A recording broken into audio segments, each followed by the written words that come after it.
Hey guys, Teeple here. Today I got to look at the Izmail for you. Tier 5 Russian battleship. Kadyrov on the screen here. You see we've put some points into that guy. Nelson, Hyde, still working on leveling those guys up. I'm kind of going for a durability build. If you don't have those commanders, you can add in Jellicoe potentially, Takagi, people like that. Just trying to increase the strength or the durability of the ship, essentially. These things are pretty tanky. Kind of the rule of the thumb with these Russian battleships is if you get shot in the nose or the rear at an angle, not an issue. In fact, you can block a lot of damage outright doing that. If you get shot in the sides, you're going to die very quickly, so it's pretty straightforward. Here we're going to move into position. This, due to the fact that it's so weak in the sides, it's got an exposed citadel that sticks above the waterline there. You don't want to play the center position if you can help it. So we're going to go down to the southwestern flank there and help support these guys. I can't remember if we get into this position or not, but when these ships came out early on, the feedback I was getting were people were having trouble with this one.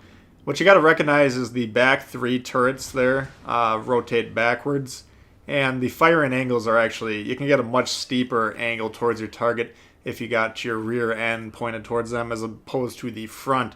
So I don't know if we demonstrate that position or not in this game, but if you can find an opportunity to turn away from the target and then steeply angle towards them, number one, you'll be able to get basically all your guns on them with very minimal presentation of the broadside, and you can utilize the armor there.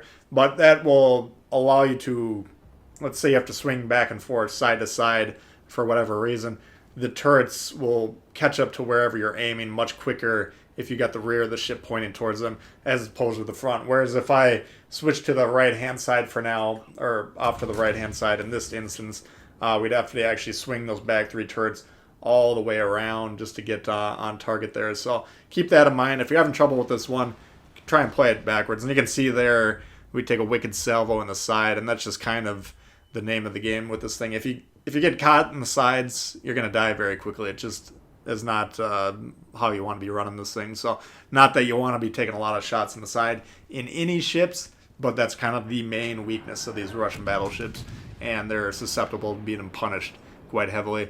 So you can actually see we're turning away here now. We'll see if we set up. Ooh! Welcome to the big show there, New Mexico. Yeah, I don't know if we're going to set up or not. Looks like we are turning away. You can keep an eye on that diagram. But we can actually basically point the rear directly at these ships, I guess because they're going around the island. There, you can see on the diagram right there, we can actually steepen that up even more if we wanted to.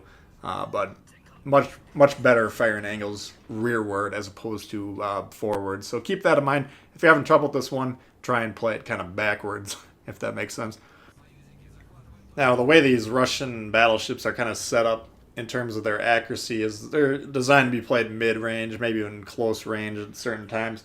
So if you set up long range trying to snipe, even with Galler, the feedback, I haven't played Galler personally, so I can't attest to this with first-hand knowledge, but the feedback I've gotten from people, even with the long-range traditional accuracy builds, you get up 13, 14, 15 kilometers, you're not going to be really hitting a lot of shots at that range.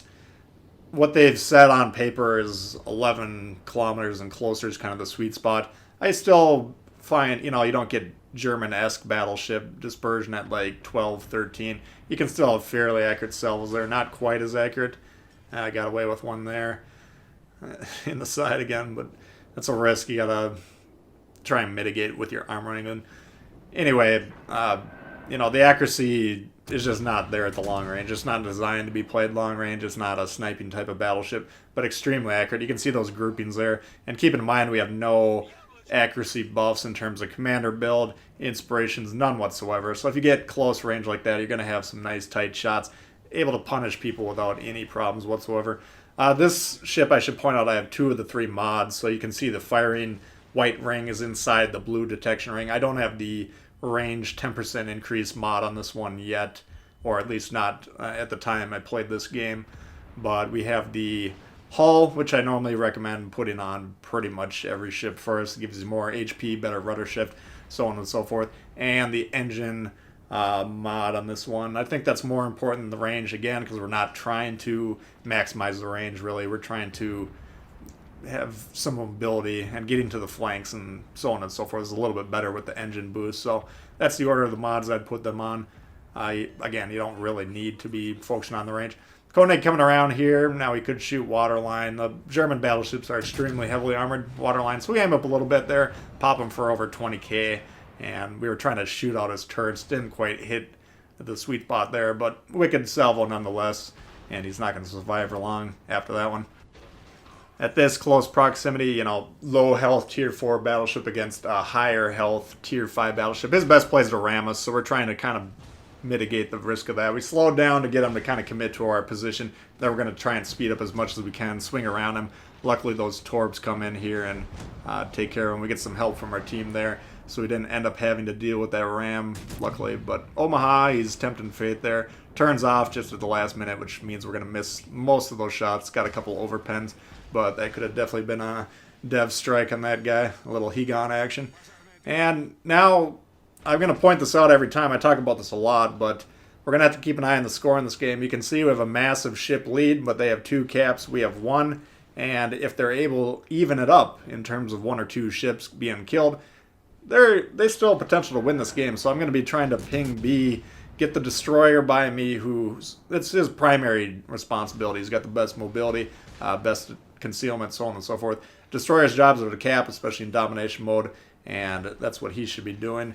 But, these games where you start seeing a massive ship lead without really checking the health of your teammates, the health of the enemy, so on and so forth, even if you have way more health than they do, they can still sneak up and pull out a win once in a while. So capturing the objectives, first and foremost, is your primary objective in domination mode, especially when you're playing ranked. If you're going to ignore the capture points in ranked, forget it. You're going to lose all the games.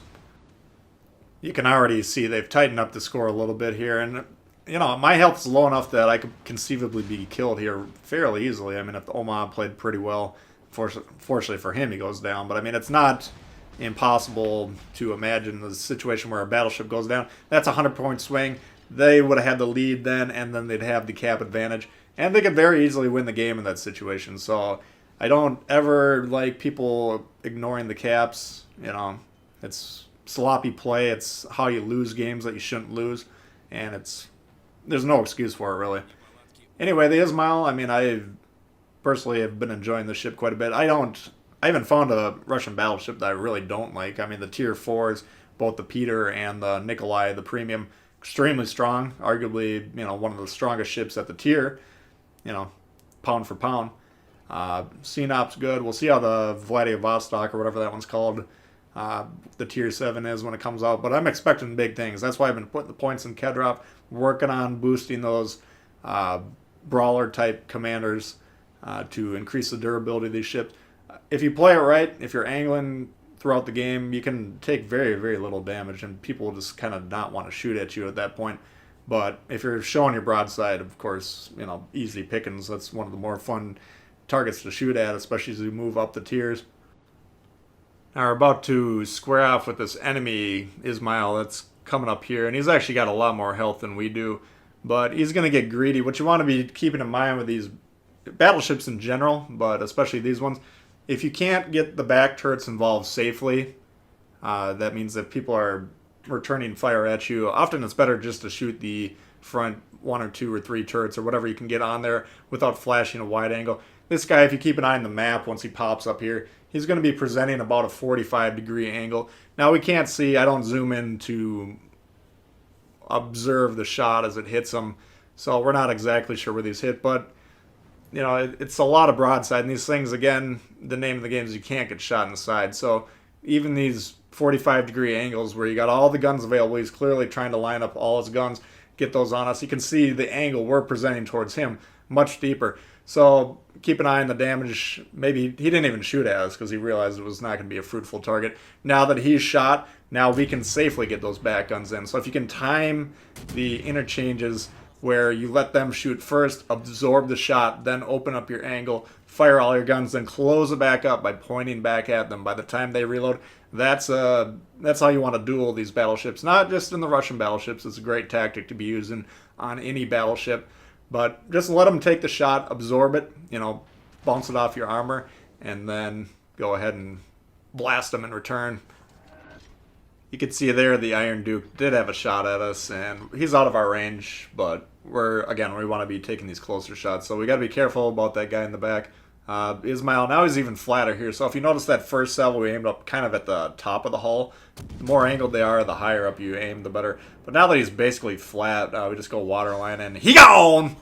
So, I mean, he was basically full health. We might have got a little chip damage from our teammates. That could have been a kill shot right there from the Iron Duke. Got a little bit lucky there, but we basically whittled him down from full health to no health, and we took maybe 8k damage, something like that in return. So that's a pretty good example, not only again with these Russian battleships, but any battleship. Just absorb the shot, open your angle, fire your full salvo, close it back up, absorb, rinse and repeat. And if you do that, you're going to be winning 9 out of 10 battleship duels, barring some sort of goofy RNG that's kind of throwing a wrench into the equation. I might end up showing another game in this ship tomorrow. I got a lot of people asking me about blind firing ships in smoke, and I think I got a fairly decent example from another Izmail game. So we might see some more of this ship. Maybe we'll see some rearward firing positions. We didn't really, aside from that one brief moment, presented in this game. But again, that's to play the ship at its maximum efficiency, you want to be kind of pointing at the enemy, so keep that in mind. Anyway, those of you guys that have Galler, why don't you give me some feedback? Let me know how these ships are shooting for you at 14, 15, 16 kilometers, whatever you can get that range up to. Is it worth it? Is it effective? Or if not, maybe you want to start thinking about moving over to Kedrov before you put too many points in Galler. So anyway, that's a look at the Izmail, guys. Hope you did enjoy it. If you did, please hit the thumbs up. New to the channel? Well, consider subscribing. There's a lot of World of Warships coming all the time. Questions, comments, leave them below. I do love to hear from you guys. And we'll see y'all later. All right, peace.